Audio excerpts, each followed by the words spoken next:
Hello everyone, आप सबका स्वागत है फिर से मेरी एक नई वीडियो में। और इस बार भी मैं लेके आई हूँ बहुत सारे आइडियाज़ जो कि आपके बहुत ज़्यादा काम आने वाले हैं। तो वीडियो को फुल वॉच कीजिएगा और बताइएगा कि आपको कौन सा आइडिया मेरा सबसे ज़्यादा अच्छा लगा। तो चलिए देर ना करते हुए वीडियो को शुरू कर लेते हैं। तो मैं शेयर करने जा रही हूँ पहली टिप। ये मैंने अभी कश्मीरी लाल मिर्च मंगाई थी, तो उसी को खोल के मैं अपने इस जार में फिल कर रही हूँ। और अक्सर क्या होता है ना, हम दो मिर्चें रहती हैं हमारे पास। एक तो हमारी खाने वाली रहती है और एक कलर वाली रहती है। और अगर दोनों मिर्चें ही फिल करके एक साथ रख दी जाए ना, तो ज़्यादा डिफरेंस हमें समझ में नहीं आता है।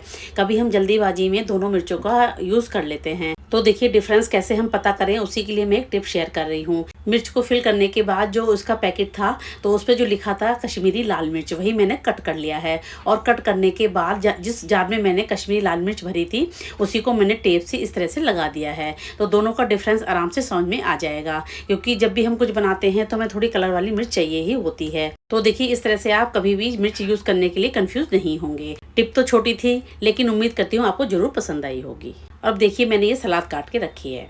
इसमें हम नींबू का यूज़ तो करते ही हैं, लेकिन हमें बहुत कम नींबू की ज़रूरत होती है, क्योंकि ज़्यादा नींबू सलाद को खट्टा कर देता है। और जब कभी हम नींबू को गोल गोल काटते हैं ना, तो काफ़ी हमारा नींबू वेस्ट भी चला जाता है। और ऐसे ही खुला रख देते हैं तो वो सूख भी जाता है। तो मैं इसके लिए आपसे एक टिप शेयर कर रही हूँ, जिससे आपका नींबू कभी सूखेगा भी नहीं, और जितना भी नींबू आपको यूज़ में लाना हो उतना आप कट कर सकते हैं।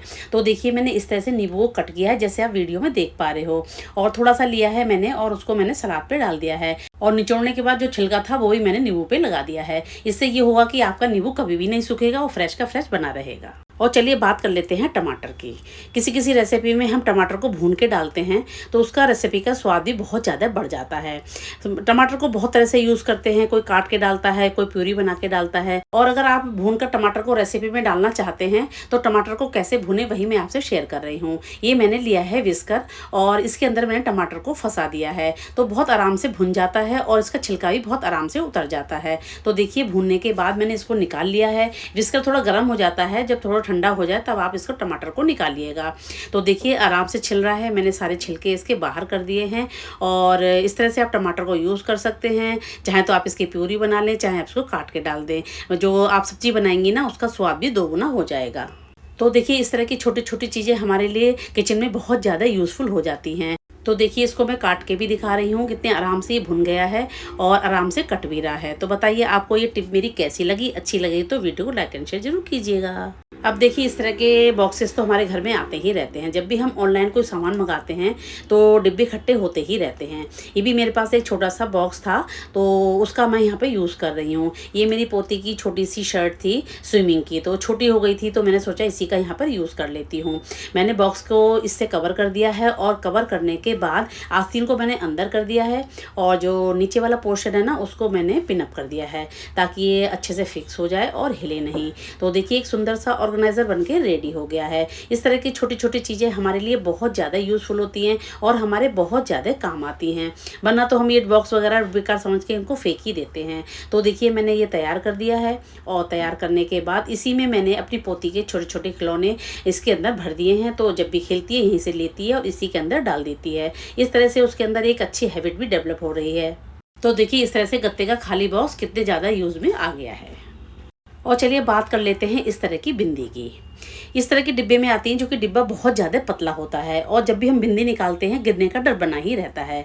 तो इसी के लिए मैं एक आपसे टिप शेयर कर रही हूँ। ये मेरे पास था थर्मामीटर का खाली बॉक्स। थर्मामीटर ख़राब हो गया था, तो ये बॉक्स मैंने संभाल के रख लिया था। तो अपनी सारी बिंदी हैं ये मैं इसके अंदर डाल रही हूँ। वैसे तो अधिकतर हम लेडीज़ पत्ते वाली बिंदी ही यूज़ करते हैं, लेकिन कभी कभी इस तरह की भी ले आते हैं, तो उनको इस तरह से रख लेंगे ना, तो हमें बहुत ज़्यादा सुविधा बनी रहेगी। तो इस तरह से आप कभी भी बिंदी को निकालें और यूज़ कर लें, गिरने का डर तो बिल्कुल भी नहीं रहेगा। तो देखिए इसमें भरने के बाद बिंदी देखने में बहुत ज़्यादा सुंदर लग रही हैं, और मैंने इसको उसी जगह पे लगा दिया है जहाँ मेरा मेकअप का और भी सामान रखा है। और अब देखिए मैं एक ऐसी टिप शेयर कर रही हूँ, जिनके घर में छोटे बच्चे हैं उनके लिए बहुत ज़्यादा यूज़फुल होने वाली है। जिनके घर में छोटे बच्चे होते हैं वो पेन वगैरह दीवारों पर चलाते ही रहते हैं। तो देखिए मैंने यहाँ मार्कर चलाया है, और मार्कर को कैसे साफ़ करें वही मैं आपसे शेयर कर रही हूँ। मैंने लिया है टूथपेस्ट, और टूथपेस्ट को मैंने इस तरह से लगा दिया है, और इसको मैंने 5 से 6 मिनट तक रब किया है। रब करने के बाद देखिए अच्छे से ये मार्कर का निशान छूट गया है। और फिर मैंने लिया है वेट वाइप। वेट वाइप सभी के घर में रहते हैं, मेरे घर में तो हमेशा ही रहते हैं क्योंकि मेरे घर में है छोटी पोती। तो देखिए उसी से मैंने इसको क्लीन कर दिया है, एकदम से पता भी नहीं चल रहा कि मार्कर का निशान भी था। टिप पसंद आई है तो फॉलो जरूर कीजिएगा। और देखिए इस तरह की बैली का फैशन तो हमेशा ही रहता है, घर में लड़कियां हों तो इस तरह की बैली रहती ही हैं। और इनका रखरखाव भी बहुत ज़्यादा ज़रूरी होता है। अगर हम इनको ऐसे ही छोड़ देते हैं तो ये गंदे भी रहते हैं और इनमें थोड़ा क्रैक आने का भी डर रहता है। तो नमी को बनाए रखने के लिए टिप आपसे शेयर कर रही हूँ। मैंने यहाँ पे थोड़ा सा बोरोप्लस का बॉडी लोशन लिया है और एक ली है नैपकिन, उस पर इस तरह से फैला दिया है। आपके पास कोई भी बॉडी लोशन हो वो आप ले सकते हो। और फिर मैंने बेली के ऊपर इसको इस तरह से रब कर दिया है।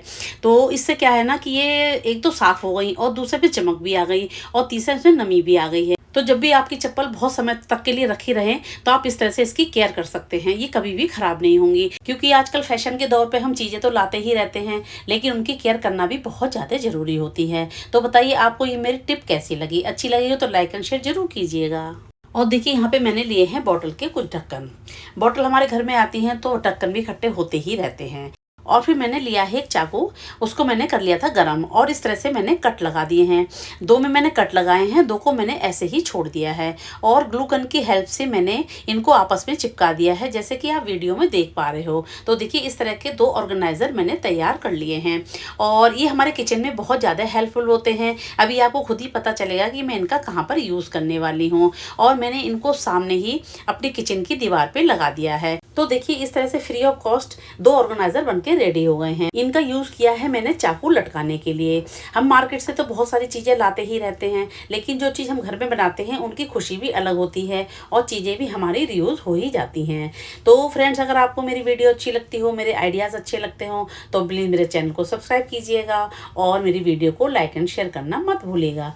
तो देखिए दोनों चाकू मैंने इस तरह से इसमें लगा दिए हैं और मुझे जब भी ज़रूरत होती है मैं यहाँ से लेती हूँ और इनको यूज़ में ले लेती हूँ। और चलिए बात कर लेते हैं इस तरह के बैगों की। जब भी ऑनलाइन सामान मंगाते हैं हमारे पास बैग आ ही जाते हैं और कभी कभी तो बहुत सारे बैग इकट्ठे हो जाते हैं, तो उनका भी कुछ ना कुछ मैं यूज़ करती ही रहती हूँ और आप लोगों से शेयर भी कर देती हूँ। और देखिए मैंने बैग को ड्रॉर के अंदर फंसा दिया है ताकि हम खड़े खड़े कूड़ा इसके अंदर डाल सके, क्योंकि जिन लेडीज़ को झुकने में दिक्कत होती है उनके लिए तो बहुत ज़्यादा यूजफुल टिप है। जब ये फुल हो जाए तो आप इसको बड़े बड़े डस्टबिन में डाल सकते हैं। तो बताइए आपको टिप कैसी लगी? और चलिए बताती हूँ मैं खाली बॉटल का यूज़। मैं अपने पिछले वीडियो में भी बहुत सारे यूज़ बता चुकी हूँ, तो एक और आपसे आइडिया शेयर करने जा रही हूँ। पहले मैंने बॉटल को निशान लगा के ऊपर से कट कर लिया है। मैं ऊपर वाला पोर्शन ही यूज़ करूँगी, नीचे वाला नहीं। और मैंने लिया है डबल टेप और इसको मैंने बॉटल पे इस तरह से लगा दिया है। तो देखिए इस तरह के छोटे छोटे ऑर्गेनाइजर हमारे बहुत ज़्यादा काम आते हैं, फ्री ऑफ कॉस्ट होते हैं। और फिर इसको मैंने चिपका दिया है अलमारी की किवाड़ पे और इसमें मैंने रख दिया है डोरी का एक बॉल और जो इसका किनारा है वो नीचे की साइड मैंने कर दिया है। तो यहीं से मैं निकालती हूँ और इसको यूज़ कर लेती हूँ। तो बताइए आपको मेरा रीयूज आइडिया कैसा लगा? अच्छा लगा हो तो फॉलो जरूर कीजिएगा। और चलिए अब शेयर करती हूँ एक बहुत छोटी सी टिप। हो सकता है ये टिप आप सब लोगों को पता भी हो। देखिए बड़े मुंह की जो बोतल वगैरह होती है उस पर सामान करना बहुत ज़्यादा इजी हो जाता है, लेकिन जहाँ छोटे मुंह की बोतल होती है ना उसमें हम अगर सामान ऐसे ही चम्मच से डालते हैं तो नीचे गिरने का भी डर रहता है। तो मैंने एक पेपर लिया है, पेपर को मोड़ के इस तरह से मैंने इसमें लगा दिया है और मैंने भरा है नमक। तो देखिए कहीं भी नमक इधर उधर नहीं गिरा है और अच्छे से इसके अंदर नमक भी फिल हो गया है, क्योंकि इस तरह के छोटे छोटे कंटेनर हम डाइनिंग टेबल पे ही यूज करते हैं। जैसे नमक है, काला नमक है, चाट मसाला है, इनको भर के रखने से ना बहुत ज्यादा आसानी हो जाती है। और चलिए अब एक ऐसी टिप शेयर कर रही हूँ जो हम लेडीज के लिए बहुत ज्यादा यूजफुल है, टाइम सेविंग है। कभी कभी क्या होता है हम लंबे समय के लिए घर से बाहर जाते हैं और चीज़ों को हम समेट के ही जाते हैं, जैसे फ्रिज है, घर का सामान है या जो भी हमारी इंपॉर्टेंट चीज़ें होती हैं हम उनको संभाल के रख कर जाना पसंद करते हैं। तो इसी तरह से आपको गैस के चूल्हे की भी केयर करनी चाहिए। जब भी आप कहीं बाहर जाएं उसको अच्छे से साफ करें और साफ करने के बाद पेपर लगा दें और ऊपर से जो चूल्हे के स्टैंड हैं उनको आप रख सकते हैं। और अगर आप पेपर लगाना नहीं चाहते हैं तो कोई भी आपके पास कुर्ता है या आपके पास दुपट्टा है या पुराना गाउन है उससे आप इसको कवर कर सकते हैं। तो जब भी आप घर से बाहर आएंगे तो चूल्हा आपको एकदम नीट एंड क्लीन मिलेगा। अब देखिए मौसम है बरसात का। इस समय कीड़े मकोड़े तो आते ही रहते हैं, मच्छर भी रहते हैं और थोड़ी सीलन भी रहती है। तो हम पोछे के पानी में क्या क्या मिलाएं जिससे हमारा घर भी महके और मक्खी मच्छर भी ना आए। तो यहाँ पे मैंने पोछे के पानी में डाला है थोड़ा नमक, विनेगर और थोड़ा सा सर्फ, और खुशबू के लिए मैंने थोड़ा कम्फर्ट भी डाल दिया है। इन सब चीज़ों को मिला के मैंने लगाया है पोछा। तो देखिए पोछा लगा के मैं आपको दिखा रही हूँ कि फर्श कितना ज़्यादा क्लीन हो गया है। इससे मक्खी मच्छर भी नहीं आएंगे और हमारा फर्श भी महकता रहेगा। इन दिनों आपको 15 दिन में, हफ्ते में इस तरह का पानी बनाकर पोछा जरूर ही लगाना चाहिए, जिससे आपका घर तो क्लीन रहेगा ही और मक्खी मच्छर भी दूर रहेंगे। और चलिए एक छोटी सी टिप साड़ी से रिलेटेड शेयर करने जा रही हूँ। ये मैंने तीज पे साड़ी पहनी थी, तो इसको मैं रखने ही जा रही थी, तो मैंने सोचा वीडियो बना के आप लोगों से थोड़ा शेयर भी कर देती हूँ। तो देखिए इस तरह से मैंने साड़ी को फोल्ड किया है और फोल्ड करने के बाद इसके साथ ही मैंने लगा दिया है पेटीकोट और मैंने रख दिया है ब्लाउज। ये सारी चीज़ें एक साथ होती है ना, तो साड़ी पहनने में हमें झंझट भी नहीं लगता है और सारी चीज़ें हमें एक जगह पे भी मिल जाती हैं। वरना सारी चीज़ें अलग अलग होती हैं तो हमें साड़ी पहनने में उलझन होती है, कभी कभी ब्लाउज नहीं मिलता और कभी हमें पेटीकोट भी नहीं मिलता है। तो देखिए मैंने इस तरह से इसको फोल्ड किया है और फोल्ड करने के बाद इसको हैंगर में इस तरह से लगा दिया है। तो इस तरह से आप साड़ी रखेंगे तो सारी चीज़ें आपको एक जगह पे ही मिल जाएंगी। और अगर आपकी साड़ी हैवी है और टांगते समय थोड़ी इधर उधर होती है, तो इसके लिए मैं आपको एक टिप बता रही हूँ। मैंने लिए हैं ये क्लॉथ पिन, और क्लॉथ पिन को भी मैंने साइड में इस तरह से लगा दिया है, जिससे कि साड़ी एकदम से फिक्स हो गई है, इधर से उधर भी नहीं होगी। टिप कैसी लगी कमेंट करके जरूर बताइएगा। तो फ्रेंड्स आज की वीडियो में बस इतना ही। आपको मेरे आइडियाज़ कैसे लगे? मिलती हूँ नेक्स्ट वीडियो में, तब तक के लिए टेक केयर एंड बाय।